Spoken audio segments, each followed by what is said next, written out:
দেখেন তো বঙ্গবন্ধু শেখ মুজিবুর রহমান, ওনাকে মানুষ মেরে ফেলেছে। শহীদ জিয়াউর রহমান, ওনাকেও মানুষ মেরে ফেলেছে। একজনের নাম শুনলে মানুষ বলে শহীদ, আর একজনের নাম শুনলে কোনোদিন শহীদ শুনেছেন? কোনোদিন কোনো মানুষকে বলে যে শহীদ বঙ্গবন্ধু? না, আমি শুনিনি।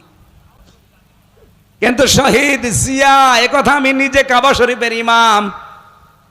আমি 16 সালে হজে গিয়ে দেখেছিলাম, পাশে ওই যে আরাফাতের ময়দানের পাশে যে মসজিদের নামিরা অনেক খুতবা দিচ্ছিলেন ওই মসজিদে। ওই সময় শহীদ জিয়াউর রহমানের নাম ধরে দোয়া করে ডাক দিয়ে আরবিতে বলছিলেন, রব্বুল আলামিন শহীদ জিয়াউর রহমানকে জান্নাতের সুউচ্চ মাকাম দান করো, তার আরশের নিচে তাকে তুমি ছায়া দাও। চিন্তা করলাম এই কথা বললো কেন? পরবর্তীতেই দেখি উনি কয়েকটা জিনিসের নাম একটা একটা করে বলছিলেন। শাজারাতুজ জিয়া, নিম গাছ।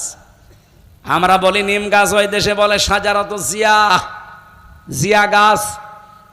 বাংলাদেশ থেকে হাজার হাজার নিম গাছ তিনি প্লেনে করে নিয়ে ওখানে লাগিয়ে দিয়েছিলেন আরাফাতের ময়দানে। লক্ষ লক্ষ হাজিরা ওখানে যায়, ওই ছায়ায় আশ্রয় নেয়। আমি নিজেও ছিলাম। অটোমেটিক মুখ দিয়ে দোয়া চলে আসে, এই ছায়াটা যিনি দিল আল্লাহ তুমি তাকেও ছায়া দিও, বলেন আমিন।